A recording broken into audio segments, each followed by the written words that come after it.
पितुर्वरेण्यं भर्गो देवस्य धीमहि धियो यो नः प्रचोदयात्।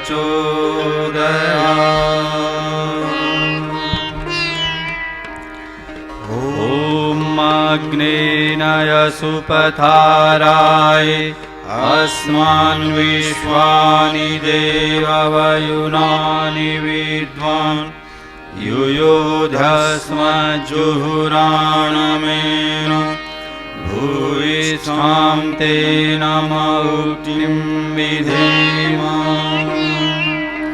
ॐ वन्दे बोधमयं नित्यं गुरुं शङ्कररूपिणं यमाश्रितो हि वक्रोऽपि चन्द्रः सर्वत्र वन्द्यते।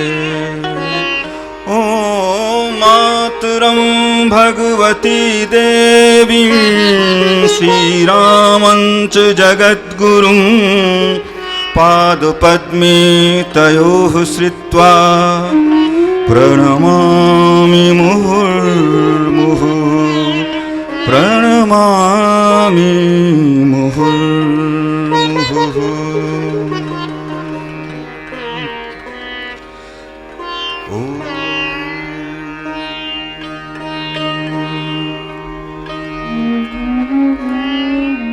असंभवं संभवकर्तुमुद्यतं प्रचण्डझञ्झावृत्तिरोधशक्षं युगस्य निर्माणकृते समुद्यतं परं महाकालमहं नमाम्यहं परं महाकालं नमामि।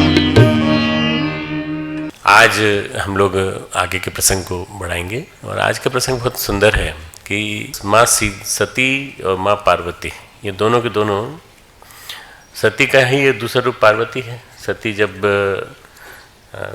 भगवान शिव की निगाहों में संदिग्ध हो जाती हैं राम की परीक्षा लेने के कारण, मैं कहानी सुनाऊंगा तुमको, तो उससे क्या होता है कि फिर वो फिर से जन्म लेती हैं, अपने आप को योगाग्नि में भस्म करके फिर से जन्म लेती हैं और फिर से जन्म लेने के बाद फिर वो पार्वती बनती है।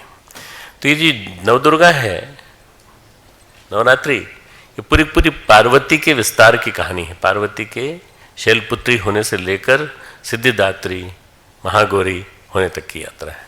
इसलिए ये बड़ी विलक्षण कथा है और इसमें इसका सबसे बड़ी बात ये है कि रामचंद्र जी का नाम जो है वो बड़ा महत्वपूर्ण है। वो सुनाते हैं भगवान शिव उनको, उसी की कहानी है, उसी की बात बार बार कहेंगे।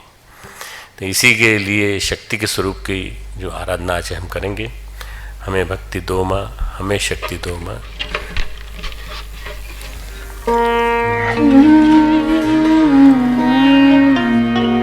हमें भक्ति दो माँ, हमें शक्ति दो माँ, सतत साधना की तपन मांगते। हमें भक्ति दो माँ, हमें शक्ति दो माँ, सतत साधना की तपन मांगते। धन दाम कुछ आपसे मांगते माँ, विमल ज्ञान की एक किरण मांगते। न धन धाम कुछ आपसे मांगते माँ, विमल ज्ञान की एक किरण मांगते। हमें भक्ति दो माँ।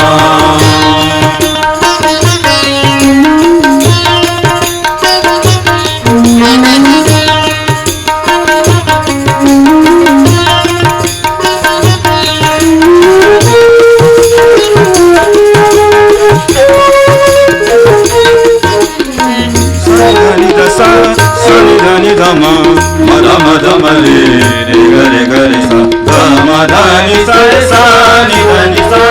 हृदय भावना से प्यार से से भरे हो, लगे दीन की हीर बनकर छलक में। हृदय भावना से प्यार से भरे हो, लगे दीन की हीर बनकर छलकने। द्रवित हो उठे बांटने दीन का दुख, लगे अश्रु बनकर नयन में मचलने। हार सानी धप मधप मगरि सा। नहीं कामना वासना चाहिए माँ, नहीं कामना वासना चाहिए माँ। सतत साधना का वर्ण मांगते। नहीं कामना वासना चाहिए माँ। सतत साधना का वर्ण मांगते। हमें भक्ति दो माँ।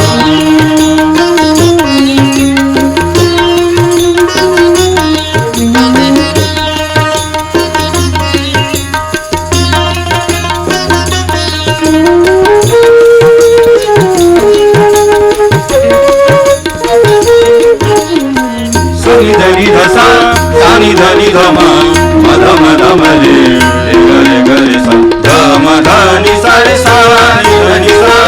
नहीं स्वर्ग की सिद्धि की कामना माँ, नहीं मुक्ति की करे रहे याचना। नहीं स्वर्ग की सिद्धि की कामना माँ, नहीं करे रहे याचना है। नहीं पद प्रतिष्ठा नयस चाहिए माँ, नहीं स्वर्ग की कर रहे कामना है। सारे सानी धप मधप मगरि सा।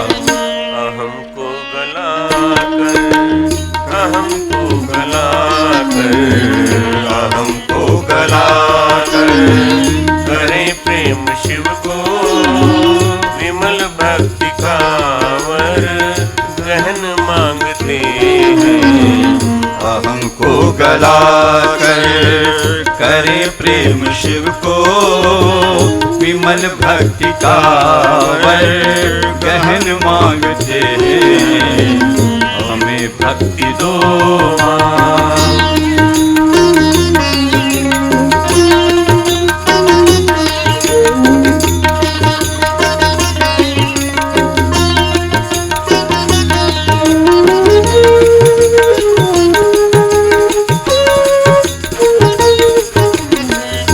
धनी धसा सानी धनी धमा मध मध मरे गरे गरे सा धम धनी सारे सानी धनी सा। तुम्ही वेद माता, तुम्ही देव माता, तुम्ही विश्व माता, तुम्ही भगवती हो। तुम्ही वेद माता, तुम्ही देव माता, तुम्ही विश्व माता, तुम्ही भगवती हो। पतन पाप से मुक्त करने तुम्ही तो पतित पावनी हो, भागीरथी हो। सार सनि धप मधप मगरि सा। नवरदान अनुदान, नवरदान अनुदान, नवरदान अनुदान कुछ चाहिए माँ, तुम्हारे चरण में शरण मांगते हैं। नवरदान अनुदान कुछ चाहिए माँ, तुम्हारे चरण में शरण मांगते हैं। हमें भक्ति दो माँ।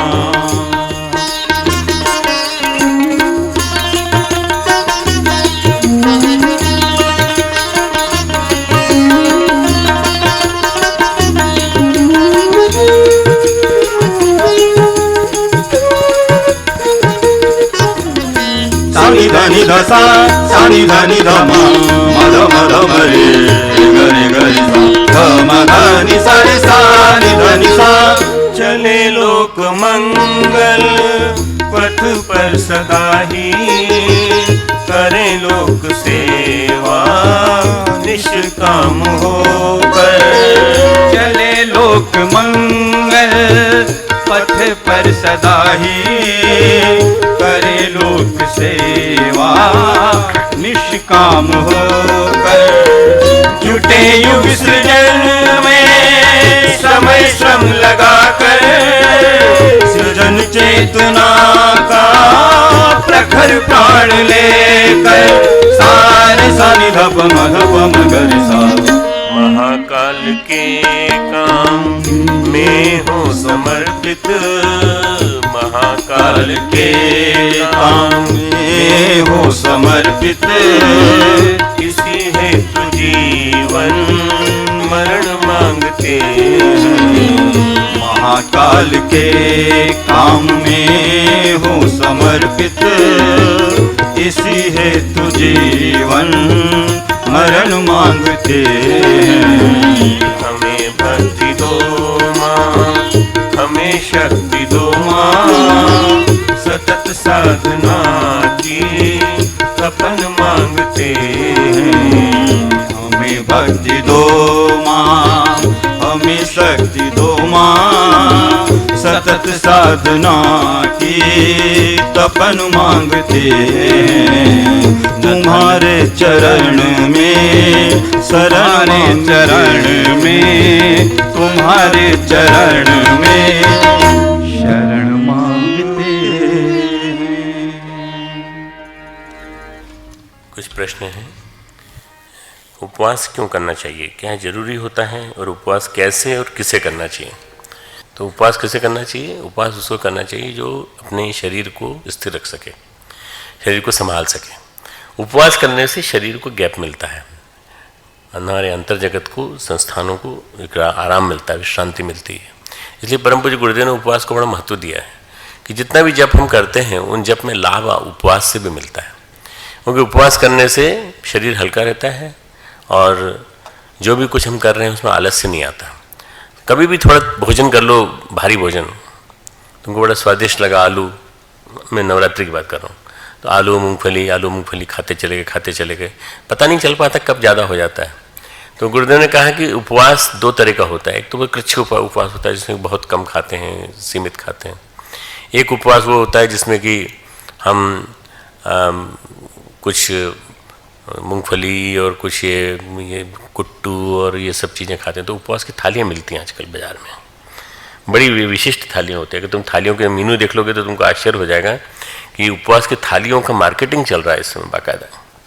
और ये जो है उस पर भी आ रही हैं, फ्लिपकार्ट पे भी आ रही हैं और उस पर भी आ रही हैं कि अगर आप थाली ऑर्डर करना चाहें तो अभी ऑर्डर कर सकते हैं, इसी समय आपके घर पहुँच जाएगी, यहीं से पहुँच जाएगी, हरिद्वार के ऑफिस से पहुँच जाएगी, आपके पास आ जाएगी। उसमें क्या होगा, उसमें करीब करीब 8-10 आइटम होंगे और वो 8-10 आइटम खाने के बाद उपवास तो नहीं हुआ, वो तो पेट पूरा भर गया, तो मन नहीं लगेगा, मन जो है स्वाद में लगेगा। स्वाद से परे जाकर तो गुरुदेव ने कहा अस्वाद व्रत करो, एक समय बिना स्वाद का भोजन करने की कोशिश करो। कर्तव्यों का पालन धर्म है, तो क्या समय के साथ धर्म में परिवर्तन आवश्यक है? हाँ बेटा, धर्म में से था यथा समय जो मूढ़ मान्यताएं प्रविष्ट हो जाती हैं उनको निकालना बहुत जरूरी है। उनके अगर निकालेंगे नहीं तो परम पूज्य गुरुदेव क्यों आए? मूढ़ मान्यताओं को निकालने के लिए।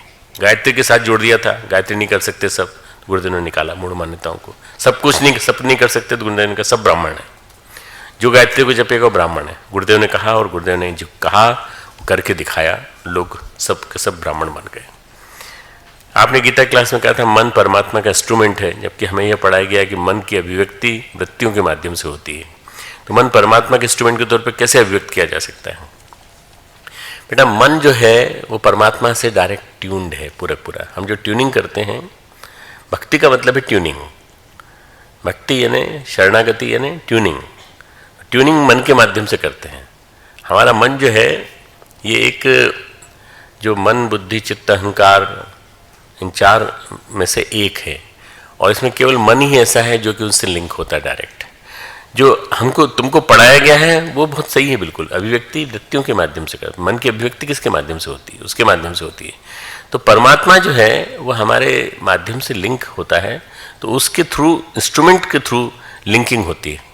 वीणा को ताल बिठाते हैं, सितार बजाते हैं लोग, तो सितार में संगति बिठाते हैं, फिर जब मेट्रोनोम से और तबले की ताल से जब बैठ जाता है तब उसका सितार बजाते हैं, ऐसे नहीं बजाते। गिटार भी ऐसे बजाया जाता है, वायलिन भी ऐसे बजाया जाता है। इसी तरह से अगर परमात्मा के साथ सेटिंग करनी है तो मन को ही बिठाना पड़ेगा परमात्मा के साथ। मन, परमात्मा हर जगह, भगवान गीता में हर जगह बोलते हैं, मन एव मनुष्या नाम कारणम बंध मोक्षयो। फिर कहते हैं मय्येव मन आधत्सो मयि बुद्धिम निवेशयो। फिर कहते हैं उद्धरेद आत्मना आत्मानम न आत्मानम अवसादेत। मतलब ये कि मन मन मन मन मन की बात कहते हैं। मन का मतलब है आत्मसत्ता हमारा। यहाँ मन का, गीता में जब मन है, मन की बात कही जा रही है तो आत्मसत्ता से कही जा रही है। वो आत्मसत्ता में किसका निवास है? परमात्मा सत्ता का। ये अंदर का मन और परमात्मा का दोनों में मिलन नहीं हो पा रहा है। इन दोनों का मिलन करने के लिए परमात्मा बार बार जोड़ देते हैं। भगवान के सभी नामों में राम नाम ही सर्वश्रेष्ठ क्यों है? तुलसीदास जी कहते हैं कि भगवान राम का नाम ऐसा है, र आ म, मैंने बताया ना इसमें कि इसमें ब्रह्मा विष्णु महेश तीनों समाये हुए हैं। ये राम नाम जो है इसकी महिमा और आज बताऊंगा मैं, थोड़ी सी और अच्छी विस्तार से बताऊंगा कि राम नाम से कैसे लोग तर गए, कैसे उनके कल्याण हुआ। इसलिए राम नाम को महत्वपूर्ण दिया गया। गांधी जी राम नाम को बड़ा महत्व देते थे।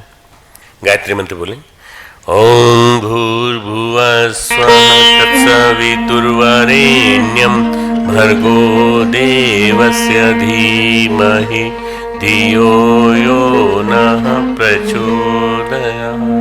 ओम गुरुर्ब्रह्मा गुरुर्विष्णु गुरुरेव महेश्वरः गुरुः साक्षात् परब्रह्म तस्मै श्री गुरुवे नमः। अखण्डमण्डलाकारं व्याप्तं येन चराचरं तत्पदं दर्शितं येन तस्मै श्री गुरुवे नमः।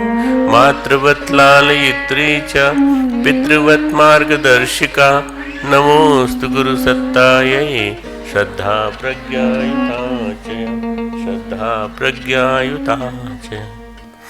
परम पूज्य गुरुदेव परमवन्य माता जी की सूक्ष्म उपस्थिति में यहाँ बैठे सभी हमारे विश्वविद्यालय के सभी हमारे सदस्य, सभी हमारे एकेडमी के मेंबर्स, हमारे छात्र छात्राओं, प्यारे प्यारे बच्चों, हमारे अध्यापक गण, अध्यापिका बहनें और हमारे बाहर से आए हुए सभी मेहमान जो यहाँ बैठे हैं। आज नवरात्रि के इस तीसरे दिन हम लोग दो देवियों को एक साथ कल पूजा गया था और आज जो है कुष्मांडा का दिन है। मैं बताना इस बार भूल गया। पहला दिन शैलपुत्री, दूसरा दिन ब्रह्मचारिणी, तीसरे दिन चंद्रघंटा और चौथे दिन ये आज का दिन कुष्मांडा का जन्मदिन है। तो इनके बारे में आज बताऊंगा क्योंकि आज पार्वती का हम विकास देखेंगे।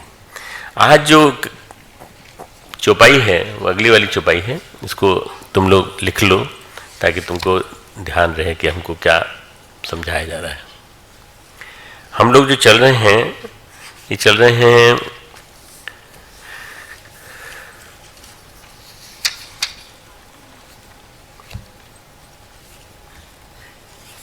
कौन सा वाला कर रहे हैं? 18वां दोहा, उसके आगे क्यों? जान आदि कवि नाम प्रतापु भयो शुद्ध करी उल्टा जापू। आदि कवि वाल्मीकि ने नाम का प्रताप जानकर, शुद्ध बिल्कुल सिंपल सी भाषा है, आदि कवि वाल्मीकि ने नाम का प्रताप जानकर उल्टा जपा उसको। भयो शुद्ध करी उल्टा जापू, उसको शुद्ध कर लिया। उल्टा जप करने के बाद भी शुद्ध हो जाता है। यानी अगर गायत्री मंत्र आपको नहीं आता, कई बार मुझे विदेश में लोगों ने पूछा और दक्षिण भारत में भी लोगों ने पूछा कि हमको नहीं आता गायत्री मंत्र, हम अशुद्ध बोलते हैं तो पाप तो नहीं लगेगा? नहीं, पाप नहीं लगेगा। आप धीरे धीरे सीख जाएंगे, धीरे धीरे सीख जाएंगे। छोटा बच्चा है इतना बड़ा, 4 साल का, 3 साल का, उसको लाके खड़ा कर देते हैं हमारे सामने, गुरु जी को सुनाओ गायत्री मंत्र, तो बेचारा बोलता है तो ओम भूर्भुवः तत्सवितुर्वरेण्यं भर्गो देवस्य, वो अपनी तुतलाती बोली में बोलता है तो उसको पाप लगेगा क्या? उसको वो जैसा बोल सकता है वैसा बोलेगा वो। और अगर आप पंजाब चले जाएं, पंजाब में गायत्री मंत्र की बात करें तो आप वहाँ बिल्कुल अलग ढंग से सुनेंगे। ओम भर भव सह तत्सवितुर्वरेण्यं, भूर्भुव नहीं बोला जाता, भर भव बोला जाता है। तब उनको कई बार समझा के हार गए कि देखो भूर्भुव स्वर बोला, तो धीरे धीरे शुद्ध हुआ है। अब पूरे पंजाब में शुद्ध बोला जाने लगा है। ये जो बोलने का तरीका है इससे मतलब नहीं, नाम का अर्थ का चिंतन है कि नहीं, नाम का भाव है कि नहीं। ये जो नाम है, इस मंत्र में जो नाम, श्री राम मंत्र में जो नाम है राम का, उसका जो भाव है वो आपके अंदर आ रहा है कि नहीं, बस वो भाव को अंदर लाने की जरूरत है। महामंत्र है राम नाम, बीजाक्षर है, पर इसका जप करने से परम कल्याण होता है। ये बीजाक्षर है, परम कल्याण होता है। वाल्मीकि का संदर्भ देते हैं यहाँ पर हमारे तुलसीदास जी, वो कहते हैं वाल्मीकि के बारे में। वाल्मीकि के बारे में दो मान्यताएं हैं। वाल्मीकि प्रचेता ऋषि के 10वें पुत्र के रूप में माने जाते हैं। प्रचेता के 10वें पुत्र, प्रचेता ऋषि थे, उनके 10वें पुत्र। एक दूसरी मान्यता ये है कि वो रत्नाकर के रूप में थे, रत्नाकर के रूप में थे और डाका डालते थे। दो मान्यताएं हैं इनके बारे में। दो मान्यताओं में से कौन सी सही है मुझे मालूम नहीं, पर जब मेरे पास इंस्ट्रूमेंट है गूगल का, तो मैंने गूगल किया तो गूगल में ये लिखा है कि either of the two is correct, दोनों सही हैं। प्रचेता वाली भी सही है और ये वाली भी सही है। तो ये मान के चलना चाहिए कि सभी जगह दो मान्यताएं हैं। वाल्मीकि जो भी थे, उनका पूर्व जीवन बाद के जीवन में बड़ा अंतर है। पूर्व जीवन जो था उनका, वो नाम का उच्चारण, राम नाम का उच्चारण नहीं कर पाते थे, इसलिए उनको नारद जी ने सलाह दी कि भाई राम राम राम राम 4-5 बार बोलो। तुम सब बोलो राम राम राम राम राम। मरा मरा बोल रहे हो तुम लोग, देखो मरा मरा बोल रहे हो कि नहीं, मरा मरा बोल रहे हो ना। हाँ, मरा मरा बोलते बोलते राम राम का जप करने लगे वो, क्योंकि वो मारते थे लोगों को, डाका डालते थे, इसलिए मरा मरा बोलते बोलते राम हो गया राम। तो उन्होंने कहा कि जो ये मंत्र है इससे तुम उल्टा बोलोगे तो भी सिद्ध हो जाएगा तुमको। और राम नाम जो नहीं कर सकता उसने करके दिखा दिया। ऐसा व्यक्ति राम कथा लिखने में समर्थ हुआ। राम नाम से ज्ञान का प्रकाश हुआ उनके अंदर ज्ञान प्रकाश, ज्ञान फैला, अंदर ज्ञान का संचार हुआ, ज्ञान चेतना के चित्त के प्रकाश में आई उनके। कितना पढ़ा है ये इमटेरियल है। हाँ, हम तो पीएचडी हैं, हम तो डिलिट हैं, इस इमटेरियल, इट डजंट मैटर भाव कितने हैं। एक भक्त जो है वो अपने हारमोनियम पे गीत गा रहा था और गीत में वो गायत्री मंत्र गा रहा था बीच बीच में, ओम भूर्भुवः स्वः तत्सवितुर्वरेण्यम्, अशुद्ध बोल रहा था, बिल्कुल अशुद्ध, पर उसकी आंखों से आंसू बह रहे थे। तो थोड़ी देर पहले एक ऋषि मुनि जो थे, उनके शिष्यों ने पूछा था कि भाव प्रधान है या शब्द प्रधान है। तो उन्होंने जवाब देने के लिए कहा इसको देखो पहले। देखा, चलो अब आगे चलते हैं। आगे गए और आगे जाके बैठो तुम लोग, ये बताओ कि ये जो आदमी है इसको तुम क्या समझते हो, इसको अर्थ मालूम है, इसको भाव मालूम है क्या, ये जिसके आंख में आंसू हैं सही है, नकली तो नहीं है। सही, आंख में आंसू तो नकली नहीं, सही है, भाव निकल रहे हैं। भाव क्यों निकल रहे हैं? तो मंत्र नहीं जानता है, अर्थ नहीं जानता। चलो इससे पूछते हैं कि भाई तुम मंत्र नहीं जानते और भाव नहीं जानते, अर्थ नहीं जानते, तो फिर क्यों तुम्हारे अंदर ये भाव आ रहा है? बोले मैं तो ये मान के चल रहा हूँ कि भगवान सामने खड़े हैं, भगवान की मैं स्तुति कर रहा हूँ और मैं ये बोल रहा हूँ भगवान मेरे को नहीं आता क ख ग घ घ अ ब स द, आपको तो आता है, आप जोड़ लेना इसको। मैं चाहे जैसा ही बोलूँ आप जोड़ लेना इसको, पर मेरे को नहीं आता। आप जोड़ लोगे तो आपका मंत्र बन जाएगा। ये भाव है। उन्होंने कहा देखो इसका मंत्र सही है, तुम्हारा मंत्र बेकार है। चाहे कितने पंडित लोग, कितने बड़े बड़े पंडित लोग मैंने देखे दक्षिण भारत में इतना बड़ा बड़ा जोर जोर से उच्चारण करते हैं, पर उनके जीवन में कहीं अध्यात्म नहीं, कहीं जीवन में अध्यात्म नहीं।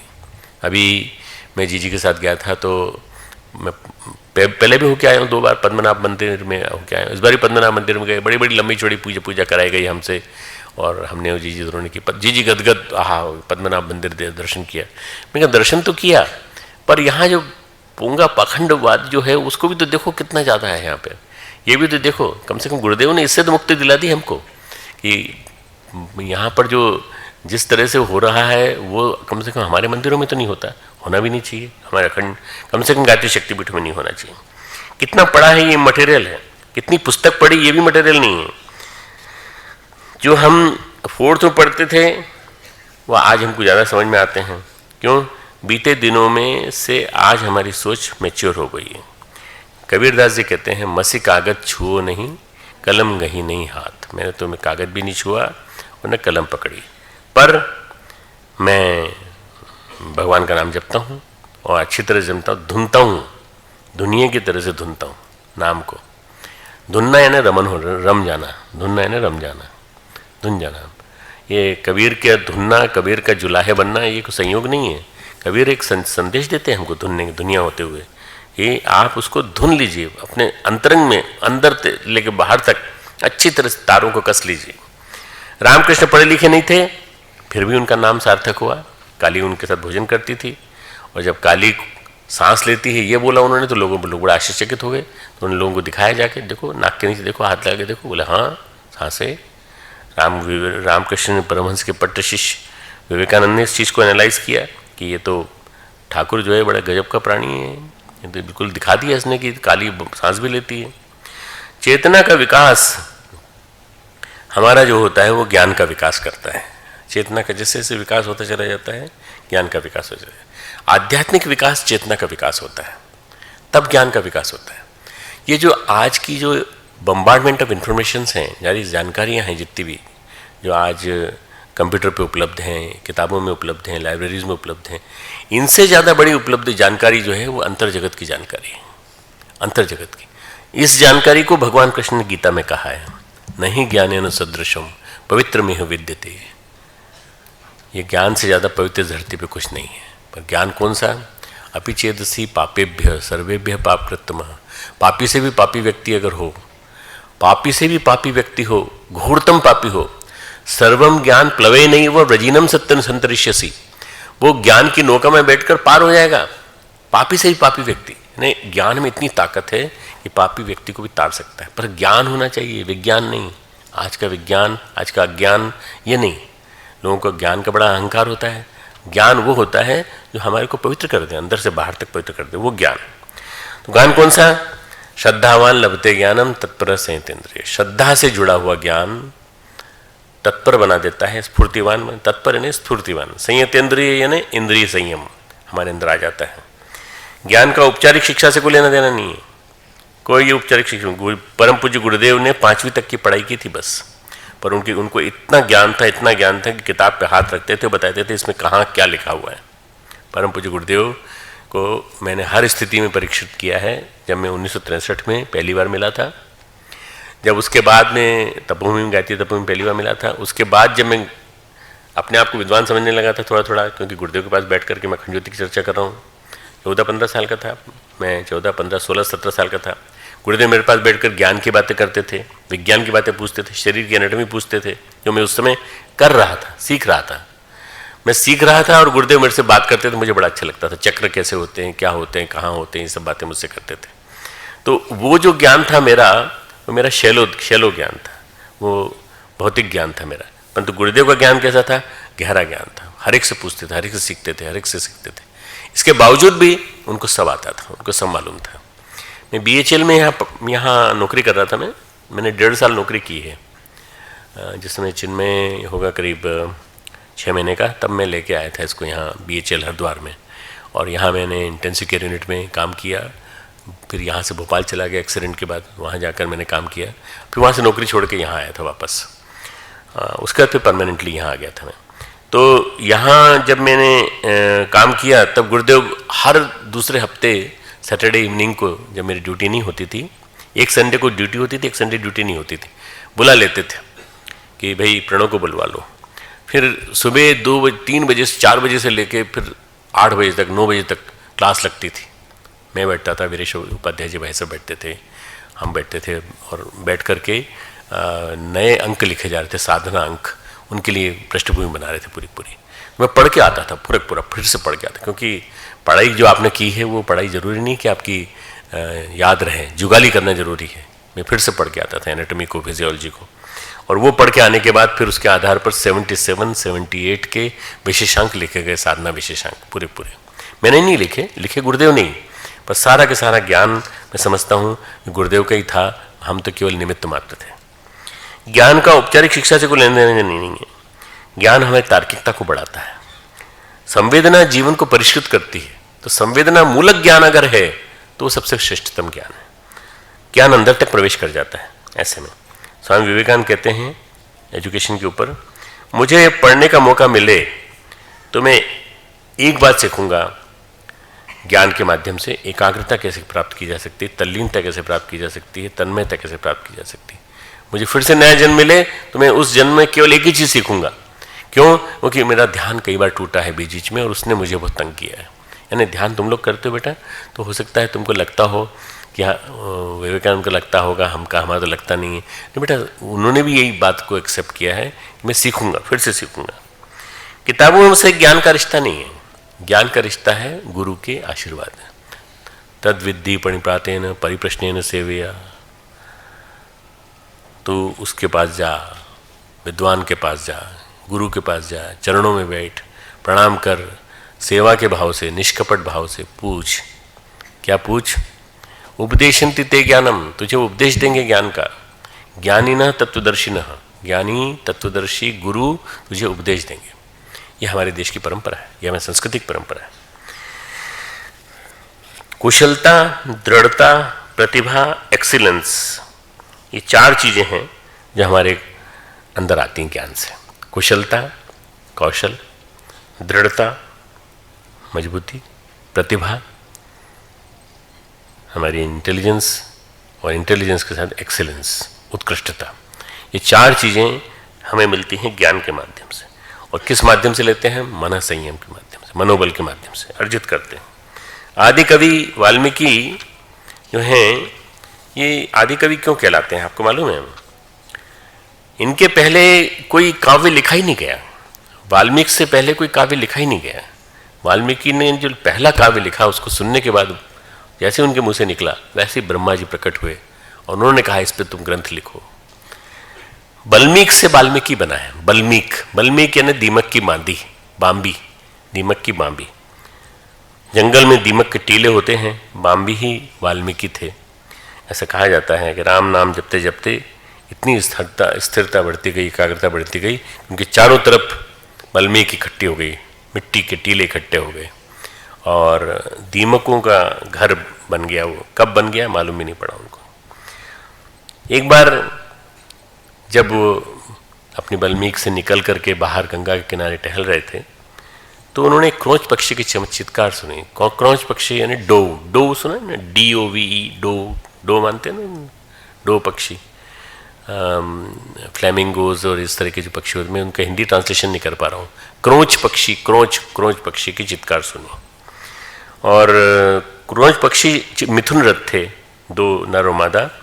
उसमें उन्होंने तुरंत उनके अंदर जो संवेदना जागृत हुई, एक ऋषि के अंदर, एक व्यक्ति के अंदर, जब वो साधना कर रहा है, साधना करके साधना से निकला के आया है, राम नाम का जप कर रहा है, मरा कहते कहते राम राम कह रहा है, उसके अंदर जो संवेदना जागृत हुई वो उसने फिर उससे प्रेषित की। तो मैं तुमको थोड़ा सुनाता हूँ। मैं ये थोड़ा इंग्लिश में भी है और ये एक्चुअली बहुत ही सुंदर है।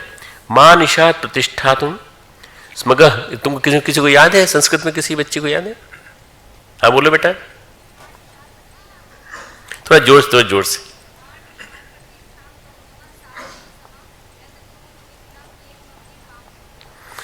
इसका अर्थ बता सकती हो? हाँ बोलो बेटा। इसका ये है कि उन्होंने ऐसा कहा कि हे निशा, तुझे कभी भी शांति ना मिले क्योंकि तूने काम मोहित क्रोध के जोड़ों में से एक की हत्या कर दी है। सही बात है, बिल्कुल सही बेटा।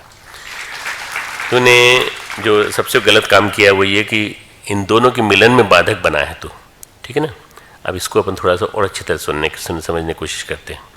ये श्रीमद् वाल्मीकि रामायण में, which is considered to be the adi kavya, equivalent to Veda itself, Veda के बराबर माना जाता है, आदि काव्य इसको बोला जाता है।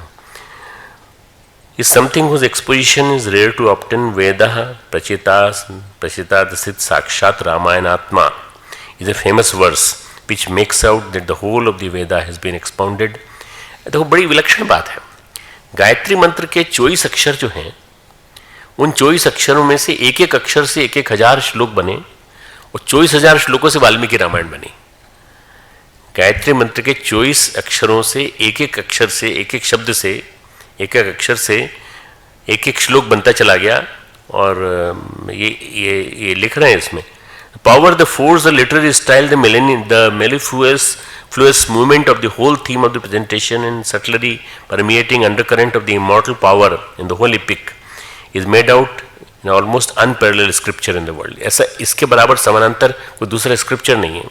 All Sanskrit literature originated in its form as साहित्य on the time of says Valmiki. Valmiki के बाद ही सारे संस्कृत के सारे ग्रंथ निकल के आए. There was, as we are told, no verification or presentation of any subject in the form of a shloka before Valmiki for the first time uttered words which became a shloka verse, though what he expressed is all is a shloka. Ma nishat pratishthatum samagah sashvati smah yat kraucha mithunadekam sokam avadhim kam mohitam. मैं English में से पढ़ रहा हूँ इसलिए गलत पढ़ रहा हूँ. This seems to be the first verse.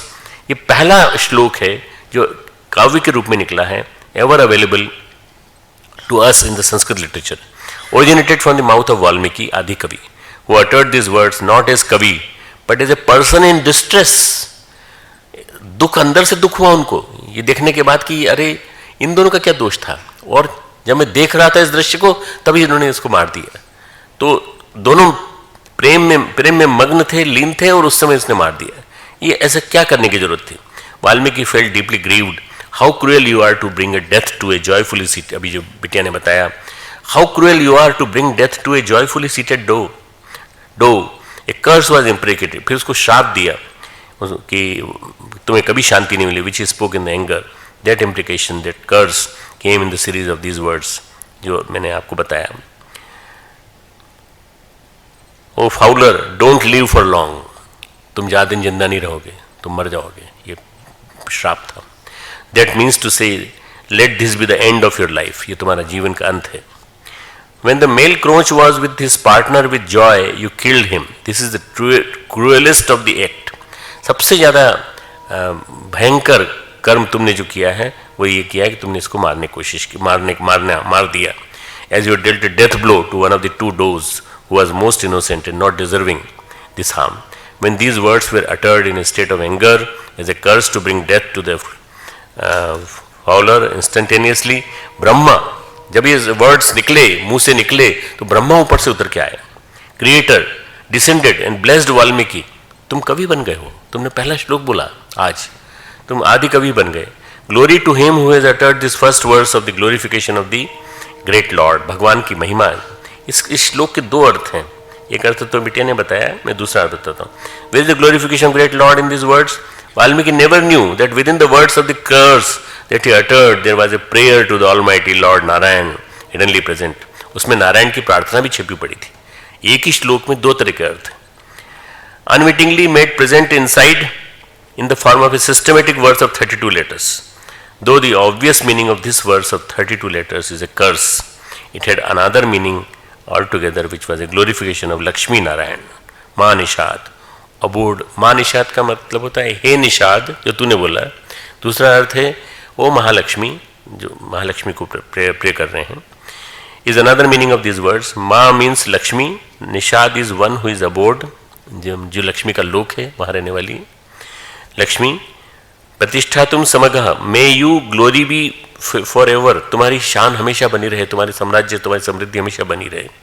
This is the meaning of this Sanskrit style. You can just juxtapose the words this way or that way, इधर उधर रख सकते हैं. in one way it is a death bringing curse, and arranged in another way the very same words mean glory. अब इसका अगर इसको arrange कर दें तो कैसे होगा? आदि नारायण हो महालक्ष्मी के देवता अवतार, आपकी ग्लोरी हमेशा बढ़ती रहे और बढ़ती रहे. इस पूरे का श्लोक का दो अर्थ हो गए. एक तो ये हुआ, एक वो हुआ जो जिसके माध्यम से उन्होंने उसको क्रोंच पक्षी का जो वध हुआ वाली बात कही. Because you have been a conduit for bringing an end to Ravan. या क्यों किया उन्होंने? क्योंकि तुमने रावण को मारा, तुमने असुरों को मारा, while attached in a sensuous manner to objects. And आगे वो बोलते हैं, when these words were uttered in a word of as a curse to bring death. This is the meaning of this Sanskrit style. Oh, you have uttered these words. Brahma immediately said, तुमने ये बोला है. May you live long. May you live long. किसको बोल रहे हैं? You brought an end to the crude way of living. May you live long. May you live long.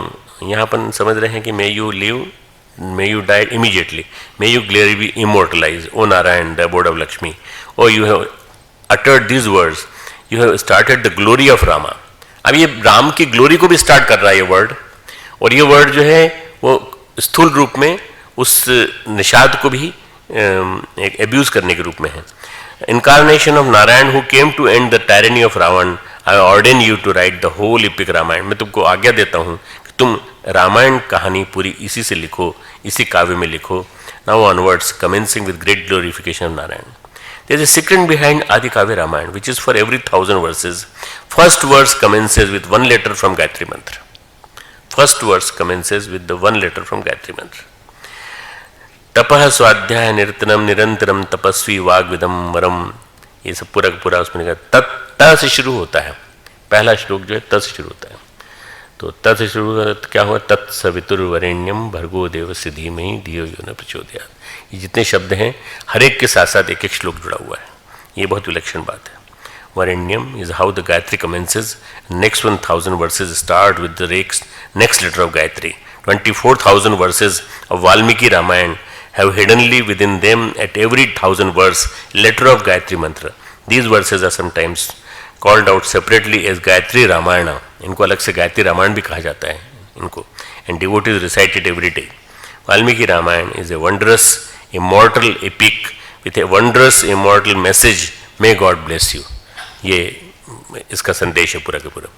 देखो तुम गूगल पे कई चीज़ ढूंढते हो, ये भी ढूंढा करो कभी, ये भी देखा करो कितनी सुंदर चीज़ दी हुई है इसमें. पूरा का पूरा वाल्मीकि रामायण का आदि अंत दिया है इन्होंने.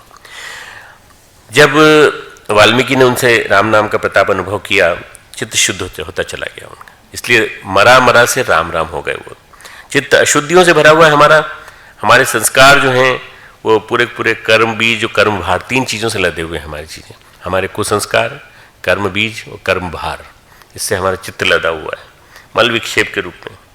और आसानी से टूटती नहीं है कड़ियाँ. इन कड़ियों को तोड़ने के लिए हमको कर्म भूमि में आना पड़ता है. कर्म करने पड़ते हैं अच्छे कर्म करके बुरे कर्मों की कड़ियों को तोड़ना पड़ता है. अच्छे कर्म करके बुरे कर्मों की कड़ियों को तोड़ना पड़ता है. अशुद्धियाँ घटना के रूप में आई तो न जाने कितने जन्म लगेंगे. चित्त शुद्धि का एक ही तरीका, चित्त की स्थिरता, एकाग्रता, शांति. चित्त को स्थिर बनाओ, एकाग्र बनाओ, शांत बनाओ. तो भगवान पतंजलि कहते हैं योगः चित्तवृत्ति निरोधः. बिल्कुल शांति प्राप्त करने का सबसे बढ़िया तरीका है योग. राग द्वेष और सम्मोहन में चित्त को, संसार को दूषित किया है. पता नहीं हम किधर चल पड़े. राग द्वेष और सम्मोहन ने, सम्मोहन संसार के प्रति, लोगों के प्रति, चित्त को संसार में दूषित किया है. समत्व से चित्त शुद्ध होता है, इक्विलिब्रियम. तो इसलिए समत्वम योग उच्यते, गीता कहती है. ऐसे कर्म वाल्मीकि ने राम नाम से चित्त शुद्ध किया कि वे ज्ञानी नहीं परम ज्ञानी हो गए, आदि कवि बने, महर्षि कहलाए. वो पढ़ने लिखने से चित्त शुद्ध नहीं होता, संस्कारों के झड़ने से चित्त शुद्ध होता है. पढ़ने लिखने से चित्त शुद्ध नहीं होता. जैसे आप कहें तो कितने ग्रंथ पढ़ लें हम, संस्कार झड़ेंगे तो चित्त शुद्ध होगा. तब भक्ति बुद्ध विचारों से चित्त शुद्ध होगा. तब भक्ति, तब से संस्कारों में क्षय होने लगता है, और भक्ति से और बुद्ध विचारों से, बुद्ध यानी श्रेष्ठ विचार, श्रेष्ठ विचारों का सबसे बढ़िया स्रोत है श्रेष्ठ साहित्य. परम पूज्य गुरुदेव ने कहा मैं व्यक्ति नहीं विचार हूँ, तो उनके विचारों को पढ़ो. भगवान श्री राम ने न जाने कितने विचार दिए होंगे. योग वशिष्ठ के माध्यम से वशिष्ठ ने कई तरह का चिंतन दिया है भगवान राम को. और परम पूज्य गुरुदेव ने तो योग वशिष्ठ भी और इन सब की समीक्षा तो लिख डाली, पर एक सामान्य भाषा में एक व्यक्ति को क्या क्या चीज़ जाननी चाहिए आज के युग की. आज के युग की सबसे बड़ी गीता जो गुरुदेव ने लिखी, उन्होंने 24 किताब लिखी क्रांतिधर्मी साहित्य 88-89 में. ये मुझे इसलिए विलक्षण लगता है कि एक एक किताब अपने आप में एक एक हीरा है. कोई 32 पेज की है, कोई 45 पेज की, कोई 48 पेज की है, पर किताबें बहुत सुंदर हैं, बहुत सुंदर हैं. एक एक किताब तुम पढ़ोगे तो लगेगा आज के युग की सारी समस्याओं का समाधान इसके अंदर है. एक माँ थी अघोरमणि देवी, गांव में रहती थी अघोरमणि देवी. उनका नाम रखा गया बाद में गोपालेर माँ. तुम लोगों ने पढ़ी है गोपालेर माँ के बारे में, कहानी पढ़ी है तुमने? गोपाल की माँ, गोपालेर माँ मतलब गोपाल की माँ. वो क्या करती थी, उनके घर के सब लोग मरते चले गए, पीहर में, ससुराल में सब लोग मर गए उनके. तो उन्होंने क्या किया कि रिश्ते के एक भाई थे, वो पुजारी थे, उनके साथ रहने लगी वो। कुलगुरु ने उनको मंत्र दिया, गोपाल मंत्र। गोपाल मंत्र जपा करो, गोपाल गोपाल गोपाल गोपाल गोपाल। तो गोपाल गोपाल गोपाल की माला जपती थी, केवल माला जपती थी और कुछ नहीं। नाम जप का महत्व कितना होता है। सुबह उठकर 3 बजे उठकर दोपहर तक 12 बजे तक अपना गोपाल मंत्र का जप, उसके बाद बंगाल के रूरल एरिया में, उसके बाद नहाना धोना सब कुछ करने के बाद उसके बाद फिर से नहाती थी, नहाने के बाद फिर वो भोजन बनाती थी, भोजन खा लेकर के फिर वो करती थी, फिर शाम को फिर रात्रि देर तक जप करती थी। एक दिन उन्होंने देखा पूजा स्थली में, मतलब अगणित जप, रोज अगणित जप। उन्होंने पूजा स्थली में देखा बाल विधवा थी और घर में कोई था नहीं, कुछ नहीं था, न कोई किस तरह की इच्छा थी, कुछ भी थी। नीले रंग का प्रकाश निकला पूजा स्थली में से, और उसमें से एक छोटा सा बालक निकल के आया और बोला, माँ मैं गोपाल हूँ। मैं गोपाल, तो मैं जिस गोपाल को भजती थी ये है गोपाल, ये है गोपाल। माला छीनने लगा उनकी, बोले माला मत छीन, माला मत छीन। तो बोले नहीं मैं माला छीनूंगा। तो बोले अच्छा अच्छा यही गोपाल है। फिर वो निरंतर साथ रहने लगे, गोपाल उनके साथ। जब जब वो जप करती थी तो उनके साथ बैठते, कभी गोद में बैठ जाते, कभी ऊपर चढ़ जाते, प्यार करते, जैसे बच्चे जो हैं, छोटे बच्चे जनरली करते हैं ऐसा। किसी ने उनको सलाह दी कि आपकी जो स्थिति हो गई है ना, कि आपको गोपाल दिखता, हमको तो नहीं दिखता आपका गोपाल, मालूम नहीं आपको कैसे दिख जाता है। आप ऐसा करो, रामकृष्ण परमहंस के पास पहुंच जाओ, उनसे मिलो आप। दक्षिणेश्वर एक सज्जन जा रहे थे, उनके साथ चली गई, बोले वो आपके गुरु बनेंगे तो आपको दिशा देंगे। उन्होंने पहली मुलाकात उनकी प्रभावशाली नहीं हुई। वो आई, अंदर घुसी, क्यों रे इतने दिन बाद क्यों आई तू, मेरे लिए कुछ लाई कि नहीं खाने को, मेरे लिए कुछ लाई कि नहीं खाने को, मीठा लाई कि नहीं, मेरे को मीठा बहुत पसंद है। बोले ये कौन सा लालची आदमी है बैठा हुआ है, मेरे को तो कहा गया था कि तपस्वी है और ये तो खाने की बात कर रहा है। पर जैसे ही उन्होंने चेहरा मोड़ा, देखा तो रामकृष्ण परमहंस का एक फोटो लगा हुआ था वहाँ पे। उस फोटो के सामने, फोटो के अंदर उन्होंने गोपाल दिखाई दिया उनको। उन्होंने कहा अरे गोपाल, मतलब गोपाल तो यही है, और ये सामने बैठा गोपाल, मतलब जिसको मैं गोपाल समझती थी वो गोपाल तो यहाँ बैठा है मेरे सामने। उस दिन से वो गोपाल की माँ बन गई, और शारदा माँ गोपाल की बहू, शारदा माँ को गोपाल की बहू कहती थी। और इतनी भक्ति कि जैसे गोपाल की पूजा करती थी, जैसे नाम जपती थी, ऐसे रामकृष्ण परमहंस के सामने बैठ करके जप किया करती थी और उनकी पूजा करती थी, उनके तिलक लगाती थी, फिर उनको मिठाई खिलाती थी मुंह में, और वो चुपचाप प्रेम से खाते थे। बहुत ही भक्ति के प्रतीक माने जाते हैं भगवान रामकृष्ण परमहंस। वेदांत के जटिल से जटिल प्रश्न पूछे जाते थे रामकृष्ण परमहंस के शिष्यों से, मतलब वो बाद में भी जिंदा रहीं। रामकृष्ण परमहंस के शिष्यों से पूछे जाते थे जटिल से जटिल प्रश्न, तो वो कहते थे देखो ऐसा है कि हम किसी चीज़ का जवाब दें उसके पहले आप गोपाल माँ से बात कर लीजिए, वो आपका जवाब देंगे। कठिन से कठिन प्रश्नों का जवाब वो कहती थी मेरे को तो नहीं आता, पर मैं गोपाल से पूछ के बताती हूँ। और गोपाल से पूछ करके वो वेदांत की भाषा में, इंग्लिश में, हिंदी में, बंगाली में, सब में बोलते के जवाब, सारे जवाब, विदेश से आने वाले लोगों को भी, भारत से आने वाले लोगों को सबको जवाब देती थी, पूरे सारे जवाब देती थी। कहाँ से आई सिद्धि है? नाम जप से, गोपाल का नाम जप, गोपाल नाम का जप। गोपाल प्रत्यक्ष हो गया, गोपाल प्रत्यक्ष होने के बाद साक्षात उनको रामकृष्ण परमहंस के रूप में मिल गया। ज्ञान और अनुभव जीव की शुद्ध चेतना में निवास करता है, ज्ञान और अनुभव जीव की शुद्ध चेतना में निवास करता है। क्योंकि शुद्ध चेतना थी माँ की, और गोपालेर माँ बिल्कुल वैसी थी, इसलिए जैसे वाल्मीकि उल्टा नाम जब के शुद्ध करके शुद्ध हो गए, ये गोपालेर माँ गोपाल मंत्र मिल के शुद्ध हो गए। मंत्र कई हो सकते हैं, अगणित मंत्र हो सकते हैं, पर भावना सही है, भाव सही है, तो फिर भाव में, उसमें शक्ति, मंत्र में प्राण आ जाता है। जीवन की समस्याओं का कारण क्या है? चित्त की अशुद्धता।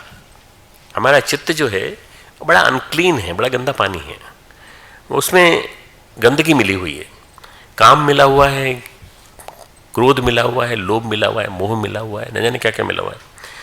पदार्थ में, यथार्थ में चित्त की अशुद्धता, शारीरिक, मानसिक, पारिवारिक कष्ट उसी कारण है। आपसे कोई पूछे कि दुनिया में इतना कष्ट क्यों है, तुम एक ही बात बोलना, लोग तुमको प्रणाम करने लगेंगे कि वाह वाह, चित्त की अशुद्धता के कारण। तुम एक ही जवाब देना, चित्त की अशुद्धता के कारण। जैसे जैसे चित्त शुद्ध होता चला जाएगा, हमारे श्रद्धे ने कहा है हमें धीरे धीरे चित्त शुद्ध होगा तो दुनिया बदलेगी, युग बदलेगा। ठीक है ना? युग निर्माण कब होगा? चित्त की शुद्धि पूरी हो जाएगी तब होगा। चित्त की शुद्धि जैसे जैसे होती चली जाएगी वैसे वैसे संसार से ये सब चीजें समाप्त होती चली जाएंगी। शुद्ध होते ही स्थितियां बदल जाएंगी। सरलतम तरीका क्या है? सरलतम तरीका तुलसीदास जी कहते हैं राम नाम। राम नाम पर हो नहीं पाता निरंतर। गांधी जी को राम नाम बहुत पसंद था पर राजनीति आ जाती थी बीच में। एक बार उनकी माँ ने कह दिया, क्यों तू नींद में से उठ के मेरे पास आ जाता है? बचपन की बात, नींद में से उठ के मेरे पास आ जाता है, क्यों आ जाता है? माँ मुझे भूत दिखाई देते हैं। अरे तो राम नाम जपा कर, राम नाम। जिस दिन से राम नाम जपना चालू किया गांधी जी ने, उनको भूत पिशाच निकट नहीं आए। महावीर जब नाम सुना है ना, महावीर क्यों कौन है? भगवान राम के तो शिष्य हैं, है ना? तो ये आत्मशुद्धि के लिए महात्मा गांधी इसको नियमित रूप से करते थे। माँ ने कहा है इसलिए करना चाहिए। तो ये जो ग्रंथ है ना, ये वाला रामचरितमानस, गीता, ये सब हनुमान प्रसाद पोद्दार के द्वारा ट्रांसलेटेड, प्रिंटेड, जयदयाल प्रसाद गोविंद का गीता प्रेस गोरखपुर की तरफ से प्रिंटेड है। तो हनुमान प्रसाद पोद्दार एक दिन मिलने गए गांधी जी से, और गांधी जी से कहा कि आप भी राम नाम का जप करते हैं तो हम भगवान नाम का जप कराते हैं, आप भी अपना बुकिंग कर लीजिए कि इतने का जप आप कराएंगे। अगर आप बोलेंगे तो आपके बोलने मात्र से हजारों लोग जप करने लगेंगे, और जप करेंगे तो मन शुद्ध हो जाएगा, चित्त शुद्ध हो जाएगा, और अपना देश जो भी अभावग्रस्त है, कालग्रस्त है, गुलाम है, ये ठीक हो जाएगा। तो गांधी जी ने कहा हम प्रचार नहीं करते भाई, पर देखो तकिए के नीचे से माला निकाली उन्होंने, ये हमारी माला। हम नित्य जब भी समय मिलता है, जब कोई नहीं होता पास में, जब मना कर देते किसी को मत भेजना, तब माला करते हैं। तो उनकी माला 2-3 जगह से टूटी हुई थी। हनुमान प्रसाद पोद्दार जी ने वो माला ले ली। उन्होंने कहा हम आपको सही माला देते हैं, वो रखिए, और ये माला हमें दे दीजिए, हम इसको ठीक करके अपने पास स्मारक का रूम रखे, वहाँ रखी है, गोरखपुर में रखी हुई है गीता प्रेस में। वो गांधी जी की माला है, वो गांधी जी की माला प्रतीक के रूप में वहाँ रखी हुई है, आशीर्वाद के रूप में मिल गई, और उन्होंने अपने पास रख लिया। सहस नाम सम सुनि शिव वाणी, जपि जेह पिय संग भवानी। पार्वती जी राम नाम का जप जो है वो करते करते सहस्त्र नाम के बराबर है। भगवान शिव कहते हैं, ये जो अपन ने चौपाई पढ़ी ना, जान आदि कवि नाम प्रतापु, भयउ शुद्ध करी उल्टा जापू। इसकी सेकंड लाइन है, सहस नाम सम सुनी शिव वाणी। शिव की वाणी सुनी पार्वती जी ने कि एक नाम सहस्त्र नाम के बराबर है, तो कर तो सही इसको, सहस्त्र गुना पूर्ण मिलेगा। जपि जेई पिय संग भवानी। इसी बात को गुरुदेव ने कहा है। गुरुदेव ने कहा है कि गायत्री मंत्र में सुबह बोलता हूं, मेरे साथ जो बोलेगा उसको एक मंत्र के साथ 1000 मंत्र का लाभ मिलेगा। गुरुदेव 12 बार बोलते हैं सुबह गायत्री मंत्र। तुम सोते रहते हो, तुमको मालूम नहीं है। अगर तुम जगो, सुनो, या फिर उस कैसेट को या उसको प्राप्त कर लो और उसको तुम सुनते रहो, तो तुम देखोगे उसमें बड़ा गजब की ऊर्जा है। गुरुदेव की साथ उच्चारण करके देखो तो 1 सहस्त्र गायत्री मंत्र का लाभ मिल जाता है। तो 12 बार बोलोगे तो 12,000 का लाभ मिल गया। मतलब 24,000 का अनुष्ठान करने में 2 दिन लगते हैं, ऐसा कभी किसी ने कहा हो तुमको? हम कह रहे हैं अगर गुरुदेव के साथ बोलोगे तो तुम्हें लाभ मिल जाएगा, 2-2.5 दिन के अंदर ही तुम्हारा एक अनुष्ठान हो जाएगा। साल भर में करोगे तो साल भर न जाने कितने अनुष्ठान हो जाएंगे। तो ये जो बोल रहे हैं सहस्त्र बार लाभ मिलता है। शिव और पार्वती, ये इनकी कथा पुरानी है। शिव जी कहते रहते हैं, कथा सुनती रहती हैं पार्वती। एकदा कैलाश शिखरे गौरी पृच्छति शंकरम। पार्वती शंकर प्रश्न पूछती हैं और शंकर जी कहानी सुनाते हैं, बताते हैं, पूरी बात बताते हैं। हर कथा ज्ञान शास्त्र के शुरू में पार्वती जी की जिज्ञासा से ज्ञान शुरू होता है। पार्वती आराधित अवतारी देवता के रूप में मानती हैं उनको, पति के रूप में तो मानती हैं। पति के रूप में शिव को हृदय में धारण करके राम नाम का जप करते हैं। पति के कहे अनुसार पति को हृदय में धारण करके राम नाम का जप करती हैं। इसने उनको परम शुद्ध किया, शिव की अति प्रिय बनी। शिव के कहने से ही उन्होंने राम नाम का जप चालू किया। अब क्यों चालू किया, एक रामचरितमानस में कथा आती है, पार्वती की कथा आती है। दक्ष पुत्री के रूप में पहला जन्म हुआ था उनके, है ना, दक्ष पुत्री के रूप में। दक्ष मतलब किसको कहते हैं? दक्ष किसको कहेंगे? हाँ बोलो। ईगो, निपुण, प्रवीण, कुशल, और कोई मीनिंग?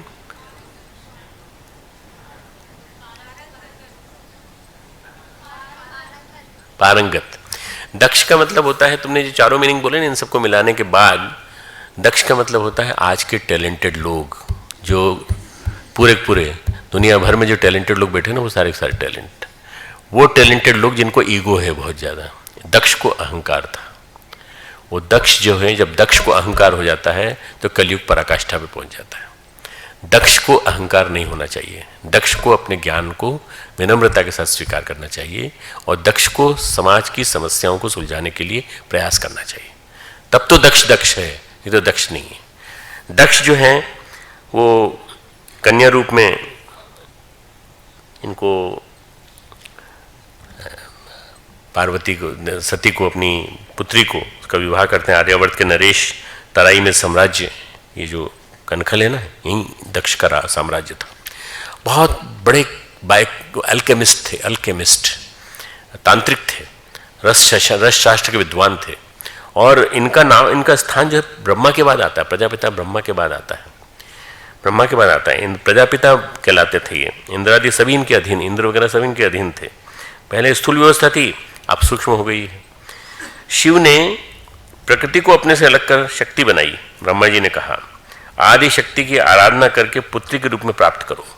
आदि शक्ति की, दक्ष से कहा आदि शक्ति की आराधना करके पुत्री के रूप में प्राप्त करो।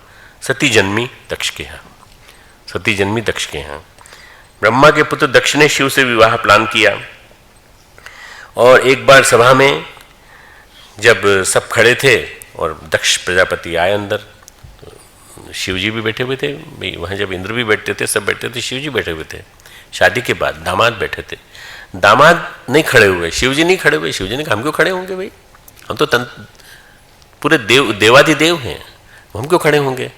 अब ये उनको बहुत बुरा लग गया। जब दक्ष को बुरा लगने लगे छोटी छोटी बात, तो ये समझ लेना चाहिए कि दक्ष जो है हमारा प्रदूषित हो गया है, पॉल्यूटेड हो गया है।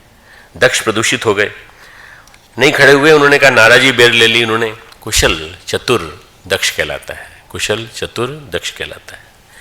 और कुशल चतुर दक्ष जो है हर चीज को बुद्धि से देखने वाला। जब वही दक्ष संवेदना की दृष्टि से देखने लगता है तो फिर समझदार हो जाता है। समझदारी नहीं है वहां पे, वहां केवल बुद्धि है, कुशलता है। संवेदना से नहीं देखा उन्होंने। अब इसके बाद वो आपको मालूम है, सारी कहानी मालूम है, अपमानित हुई। और ये बहुत बड़ी कहानी है इसके अंदर। रामायण में बालकांड में शुरू के 30-40 दोहों में सारी कहानी आ गई पूरी पूरी। कि दक्ष जो है उन्होंने, वो सती ने वो किया, वो क्यों किया ये देखो। राम का अवतार कल्प कल्पांतरों में होता है। शिव आकाश मार्ग से जा रहे थे, सती बोली, सती और शिव दोनों साथ चले जा रहे हैं। आपने ऊपर से प्रणाम किया और कहा ये भगवान है, अरे ये तो राजकुमार है, और कहाँ हो सीते, कहाँ हो सीते चिल्लाते हुए जा रहे हैं। ऐसा रुदन करने वाला व्यक्ति आपके प्रणाम के योग्य है? आप तो भगवान हैं, आप तो देवादिदेव हैं। तो उन्होंने कहा ये उनकी मानव लीला है, तुम चाहो तो परीक्षा ले लो उनकी जाके। भगवान शिव बड़े जोरदार प्राणी हैं, वो परीक्षा के लिए उसको खड़ा कर दिया उन्होंने सती को। सती ने सीता का वेश धारण किया, सीता का वेश धारण करके पहुंची राम और लक्ष्मण के पास कि वहाँ आ गई। तो राम ने प्रणाम किया, माँ आप आ गई। राम सीता रूपी सती को प्रणाम करके बोलते हैं माँ आप आ गई। कहाँ है भगवान शिव, कहाँ है, आप अकेले कैसे आई? भगवान के सामने आप लीला थोड़ी चलेगी, भगवान के सामने थोड़ी चलेगी आपकी रामलीला। वह भगवान ने पहचान लिया। अब इतना ज्यादा उन्होंने, दक्षता ने बुद्धि लगाकर प्रणाम किया पर कहा परीक्षा नहीं ली। उन्होंने कहा ऊपर जाके अपने भगवान शिव से जाके मिले आकाश में मार्ग में, बोले क्यों परीक्षा कर ली? बोले नहीं परीक्षा प्रणाम करके मैं आ गई। शिव जी ने ध्यानस्थ होकर के सारा दृश्य देख लिया, समझ लिया अच्छा ये बात है, मेरे कहने से भी संशय नहीं गया इसका, और इसने राम को सीता बन करके लुभाने की कोशिश की। ये इससे बड़ा पाप नहीं हो सकता। अभी इस शरीर में मेरी पत्नी नहीं रह सकती, इसको ये शरीर त्यागना होगा, इनका कल्याण नहीं होगा। शिवपति रूप में, गुरु रूप में, शिवपति रूप में भी है, गुरु रूप में भी है। वही होगा जो राम ने रचा है। मन खिन्न हो गया, कैलाश में समाधि में चले गए, कैलाश गए, समाधि में चले गए। मौनी, मौन, चुपचाप मौन। सबसे बड़ा अकर्म क्या है? गीता में कर्म, अकर्म, विकर्म आता है ना। सबसे बड़ा अकर्म क्या है? मत बोलो, रूठ जाना। भगवान शिव रूठे नहीं, अबोल। विनोबा कहते हैं कि अबोल से बड़ा कोई अकर्म नहीं है। आप बोलो ही मत। माँ तुमसे रूठ जाए, बोले ही नहीं सुबह शाम तक, तुमको लगेगा क्या बात है, क्यों नहीं बोल रही हो, बात तो करो। इतना प्रभावशाली होता है अबोल या न बोलना कि बोलने से ज्यादा प्रभाव डालता है, बोलने से ज्यादा प्रभाव डालता है। अब वो सती इतनी व्याकुल हो गई, इतनी व्याकुल हो गई, मन खिन्न हो गया। एक दिन उन्होंने जगाया समाधि से, जरा जागिए तो सही, एक मिनट देखिए, ऊपर ऊपर आकाश मार्ग से कई लोग जा रहे हैं, कहाँ जा रहे हैं ये? तो उन्होंने दिव्य दृष्टि से देखा। उन्होंने कहा ये तो बेटा वहाँ, ये तो सती वहाँ जा रहे हैं, तुम्हारे पिताजी ने यज्ञ किया है बहुत बड़ा। बोले आपको नहीं बुलाया? बोले हमको क्यों बुलाएंगे, हमको तो उन्होंने अपमानित कर दिया ना, हमने उनको अपमानित कर दिया, तो वो हमको क्यों बुलाएंगे? अच्छा, बस उसके बाद उन्होंने दक्ष के यज्ञ में जाने की परमिशन मांगी कि मेरे पिताजी का यज्ञ है, मैं मायके जाऊंगी। मैं चूंकि अंतकाल समय आ रहा था तो भगवान शिव ने लीला रच दी थी पूरी। दक्ष के साथ कुछ नंदीगण और कुछ और उनके साथी असिस्टेंट्स जितने थे वो साथ गए भगवान शिव के, और वो जाकर के उन्होंने वहाँ प्रवेश किया तो उनका स्वागत नहीं हुआ। एक पुत्री आई है, वो भी भगवान शिव की पत्नी आई है, उसका स्वागत नहीं हुआ। स्वागत न होने के कारण तुरंत उसने शिव जी का स्थान देखा तो शिव जी के स्थान पर कोई वहाँ और किसी की मूर्ति स्थापित थी या शिव जी बैठते थे। उसने तुरंत वहाँ पे श्राप दिया। उसने कहा कि मैं अपना देह योगाग्नि के माध्यम से भस्म करती हूँ और मैं ये आज संकल्प लेती हूँ कि मेरे पिता का सारा साम्राज्य नष्ट हो जाए, यहाँ पूरा सारा यज्ञ विध्वंस हो जाए। हो गया सारा पूरा। दक्ष की कुटिलता, परिवार छूट गया। और ऐसा कहते हैं कि उन्होंने यज्ञ कुंड में कूद करके भस्म कर लिया अपने आप को। ऐसा नहीं, योगाग्नि से अपने आप को भस्म कर लिया था उन्होंने। और भस्म जो कर लिया था उससे उनके सारे जितने कोष थे वो सब जल गए। जब शिवजी को पता चला तो पहुंचे, सती का शरीर हाथ में लिया उन्होंने और गुस्से में आकर के उन्होंने उस पूरे ब्रह्मांड की परिक्रमा लगाई। तो भगवान विष्णु ने सुदर्शन चक्र से उसके 51 टुकड़े किए। वो जो 51 स्थानों पर गिरे वहाँ शक्तिपीठ बने, जहाँ सबसे बड़े शक्तिपीठ हैं। कामाख्या से लेकर और बलूचिस्तान में एक बहुत बड़ा शक्तिपीठ है। ये सारे बड़े शक्तिपीठ सती के शरीर के अंग हैं जो वहाँ गिरे हैं। देवात्मा स्थिरता के प्रतीक के रूप में आएंगी। उन्होंने आशीर्वाद दिया कि सती तुमने सही किया, तुम्हारी आत्मा कहीं नहीं गई है, आत्मा तुम्हारी फिर जन्म लेगी। हिमालय पुत्री के रूप में जन्मी पार्वती, और पार्वती हिमालय पुत्री के रूप में जन्मी। तप, साधना, तल्लीनता और अडिगता। हिमालय का मतलब क्या होता है? हिमालय के जन्म मतलब क्या है? हिमालय पर्वत क्या कैसे जन्मेंगे? तप, साधना, तल्लीनता, अडिगता जहाँ पर है, ऐसे राजा के यहाँ तुम जन्म लोगे। तो हिमवान के यहाँ जन्मी, हिमवान के यहाँ पार्वती जन्मी। और जन्म लेते ही उन्होंने अपने आप को कह दिया कि हम कठिनतम तपस्या करेंगे, राम नाम का जप करेंगे। राम नाम का जप करते करते उन्होंने अपने आप को पूरी तरह से अपने आप को भगवान शिव में लीन कर दिया। अब ये बड़ी लंबी कहानी है। इसके बाद परीक्षा लेने के लिए सप्तऋषि गए, फिर नारद जी गए, सबने खूब निंदा की उनकी कि अरे क्यों तुम कर रहे हो, क्यों? तो वो तो शिव जी के पास तो न तो कोई कपड़े हैं ढंग के, न धोती कुर्ता पहनते हैं, वो बागंबर पहनते हैं, भस्म लगाते हैं, क्यों फालतू में परेशान हो रही, तुम मत करो ये सब काम। उनसे करने के बजाय तुम्हारे लिए बहुत अच्छे लड़के सुझाव देते हैं। सबको वो कह देती हैं कि आपको जाना है तो जाइए, परंतु मुझे सब बातें मत बताइए। और इसके बाद उनका लगाव देखा तो ये 18वें अध्याय के चौथे वाले में सहस नाम सम सुने सी बानी जप जय पिय संग भवानी, भवानी बन गई और शिव प्रसन्न हो गए। शुरू तो इनके 9 एवोल्यूशन हैं दुर्गा के, पार्वती के। दुर्गा, पार्वती, गायत्री सब एक ही शक्ति हैं पूरी की पूरी। 9 एवोल्यूशन है। शुरुआत होती है शैलपुत्री, भीमवान की पुत्री, फिर उसके बाद ब्रह्मचारिणी, फिर उसके बाद चंद्रघंटा, फिर कुष्मांडा जो आज है, ऐसी कात्यायनी, फिर ऐसी क्रमशः 9 रूपों में आएंगी और 9 दिन तक हम अपने को प्रकाश देंगी। वाल्मीकि का प्रसंग और पार्वती का प्रसंग, ये दोनों प्रसंग एक चीज बताते हैं। हमारी सारी अशुद्धियां, कलमश, संस्कार कर्म राम नाम से शुद्ध हो सकते हैं। राम नाम गायत्री का बीज मंत्र भी है, राम नाम गायत्री मंत्र के बीच में भी छिपा हुआ है। और राम नाम अगर आपसे गायत्री मंत्र न जपते बने तो राम नाम जपने से भी बहुत कुछ काम चल सकता है। दोनों मंत्र में शक्ति उतनी भरी पड़ी है। पर परम पूज्य गुरुदेव ने वैदिक परंपरा को पुनर्जीवित करने के लिए गायत्री मंत्र को जिंदा किया, और वैदिक परंपरा को स्थापित करने के लिए उन्होंने गायत्री मंत्र को पूर्ण रूप में जिंदा किया, ताकि गायत्री मंत्र स्थापित हो, गायत्री माता स्थापित हो, और गायत्री मंत्र के माध्यम से लोग शुद्ध होकर के ब्राह्मण बन सकें। इसलिए दोनों मंत्र जप सकते हैं, राम नाम भी जपिए, गायत्री मंत्र भी जपिए, कोई दिक्कत नहीं। हिमालय पुत्री जो है, उसने जो अज्ञान था, चित्र में अंधकार था, दक्ष के संस्कार थे, दक्ष के यहाँ जन्मी थी ना पिछले जन्म में, इसलिए संस्कार थे, वो सब शुद्ध हो गए। कठिन तप किया, हिमालय पुत्री अडिग हो गई। सप्तऋषि परीक्षा लेने आए, कामदेव को जला दिया। ऋषि होते हुए आपके ज्ञान में संदेह, आपको समझ में नहीं आता आप सप्तऋषि कैसे हैं, ऐसे कैसे सप्तऋषि हैं, आपके ज्ञान में संदेह है। शिव सदा से योगी अकाम, शिव के बारे में कहा जाता है अकाम, अजन्मा और शोक रहित हैं। शिव सदा से ही योगी, चार चीजें हैं, जोगी, अकाम, अजन्मा और शोक रहित हैं। कभी काम था ही नहीं उनके मन में, कभी चिंतन नहीं, काम का चिंतन ही नहीं था उनके मन में। मैं पैर पड़ती हूँ, आप घर जाओ। ऋषियों से कहा पैर पड़ती हूँ, घर जाओ। उन्होंने कहा पत्थर से जन्मी है तो पत्थर जैसी बुद्धि है, इसलिए इसको समझाना बेकार है। देह छूट जाए पर तप नहीं छूटेगा। दक्ष सुता से हिमालय सुता में कन्वर्जन हो गया इस जन्म में। दक्ष सुता से हिमालय सुता में कन्वर्जन हो गया। दक्ष सुता बुद्धिमान थी और हिमालय सुता ज्ञानवान और श्रद्धावान थी। ज्ञानवान और श्रद्धावान थी, राम की महिमा को पहचानती थी। ज्ञान जो है शुद्ध चित्त से होता है, शुद्ध चित्त से होता है। दोनों ने अपने को राम नाम के माध्यम से चित्त को निर्विकार कर डाला। कुछ चीज तुमको बताता हूँ, इसमें रामायण में आई है कि राम नाम की महिमा क्या है।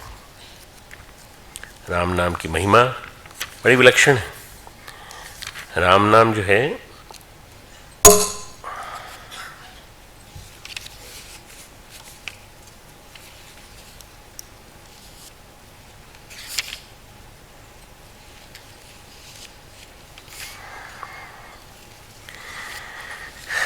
मैं हिंदी में बोलूंगा, तुमको समझ में आ जाएगा कि ये चौपाई का अर्थ बोल रहे हैं। ये राम नाम निर्गुण ब्रह्म और सगुण राम दोनों से बड़ा है। ये वरदान देने वालों को भी वर देने वाला है। शिव जी ने अपने हृदय में जानकर ही 100 करोड़ रामचरित्र में से इस राम नाम को सार रूप से चुनकर ग्रहण किया है। 100 करोड़ है राम के चरित्र, उनमें से एक नाम लिया राम। 25वां दोहा इसी का, 25वां दोहा। इसके आगे चलते हैं। नाम ही के प्रसाद से शिव जी अविनाशी हैं और अमंगल वेश होने पर भी मंगल की राशि हैं। सुखदेव जी और सनकादि सिद्ध मुनि योगीगण नाम के प्रसाद से ब्रह्मानंद को भोगते हैं। नारद जी ने नाम के प्रताप को जाना है। हरि सारे संसार को प्यारे हैं और आप श्री नारद जी हरि और हर दोनों को प्रिय हैं।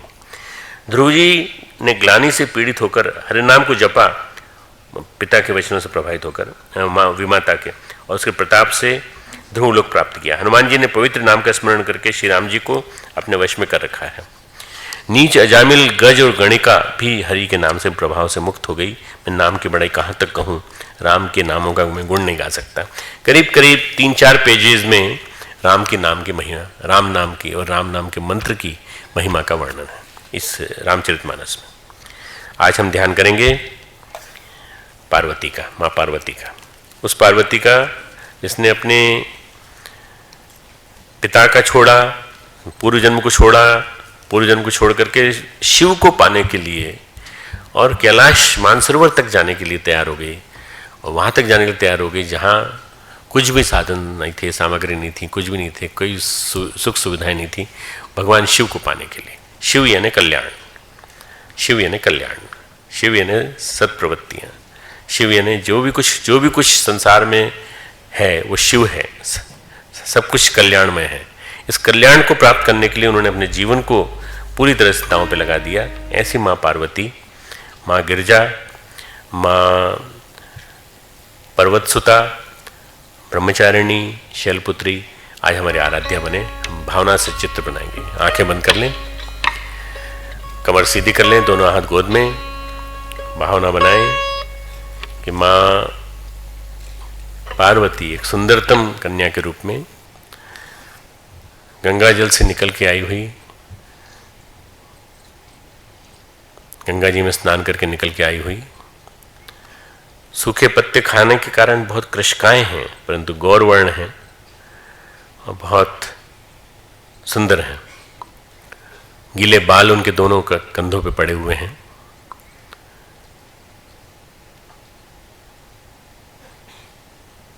शिव को पाना उनका लक्ष्य है। शिव उनके आराध्य हैं। शिव वो जो अकाम है, जिनके पास कामना नहीं है किसी प्रकार की, न काम वासना है न कामना है। ऐसे शिव को प्राप्त करके वो ऊंचा उठना चाहती हैं। उनके साथ उनकी जोड़ी बना करके पार्वती बनना चाहती हैं, शक्ति बनना चाहती हैं। वस्तुतः कहा जाए तो शिव की लीला है सारी की सारी उनको पार्वती के रूप में विकसित करने की। तो वस्तु देखा जाए तो प्रकृति की सबसे बड़ी मोहमयी प्रकृति की जो लीला है वो पार्वती की लीला है, जिससे वो शिव जी के साथ जाती हैं, शिव जी के साथ विकसित होती हैं। नारी मात्र के प्रति श्रद्धा का भाव हर नारी में प्रकृति, हर नारी में माँ पार्वती। पर्वत से निकली इसलिए पार्वती, पर्वत सुता होने के नाते पार्वती। गौरवर्ण, महागौरी, सिद्धिदात्री, सिद्धि देने वाली, कषाय कल्मषों को, कामनाओं वासनाओं को जला देने के कारण महाकाली, कत ऋषि के यहाँ जन्म लेने के कारण कात्यायनी।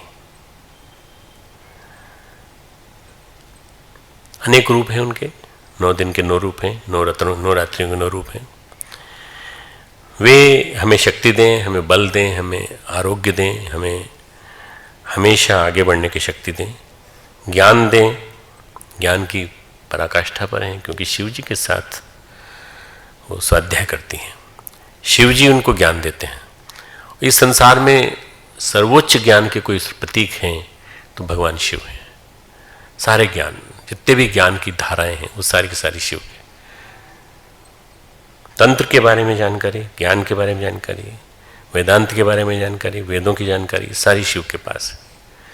चिकित्सा शास्त्र की सारी जानकारी शिव जी के पास है। रस शास्त्र की सारी जानकारी शिव जी के पास है। ये सारा के सारा ज्ञान और इसके अलावा सारा के सारा जो भगवान की अवतार लीला है उनको भी जानते हैं तो शिव जी जानते हैं। विष्णु का काम तो अवतार लेना है, अवतार लेकर के वो काम करना है जो शिव जी तय करते हैं। इसलिए महाकाल सबसे श्रेष्ठ माने गए हैं, सर्वोपरि माने गए हैं। उनकी अर्धांगिनी है पार्वती। उनकी अर्धांगिनी होने के नाते उनकी शक्ति हमें मिले। हम प्रार्थना करें कि उनकी शक्ति, उनका ज्ञान, उनकी ऊर्जा, भक्ति करने का भाव, बड़ी भक्त हैं भगवान शिव की, बहुत बड़ी भक्त हैं और भक्त से बड़ी जल्दी विगलित भी हो जाती हैं। किसी भक्त को देख करके बड़ी परेशान भी हो जाती हैं। ऐसी माँ पार्वती हमारे कष्टों को भी दूर करे, हमारे चित्त को शुद्ध करे, चित्त को शुद्ध करे। चित्त की अशुद्धियाँ हमारे कषाय कल्मषों के रूप में हमारे अंदर बैठी हुई हैं, ये निकलें, क्लीन होती चली जाए, साफ होती चली जाए। बस ये भाव मन में रखें। हमारे साथ साथ बोलेंगे ओम तमसो माँ ज्योतिर्गमय, ओम असतो माँ सद्गमय, ओम मृत्योर्मा अमृतम गमय, ओम शांति ही शांति ही शांति। आरती के लिए आ जाइए। अब 5 दिन की क्लास बची हैं। 5 दिन में यही बालकांड की ही चौपाइयाँ चलेंगी। इसी के माध्यम से राम नाम की महिमा।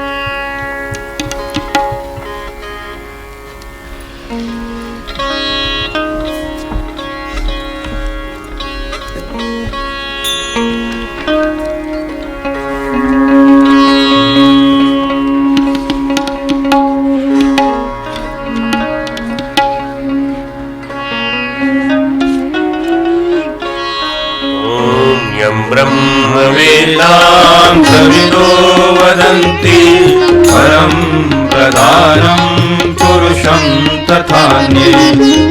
विश्वोद्यते कारणमीश्वरं वा तस्मै नमो विघ्नविनाशनाय।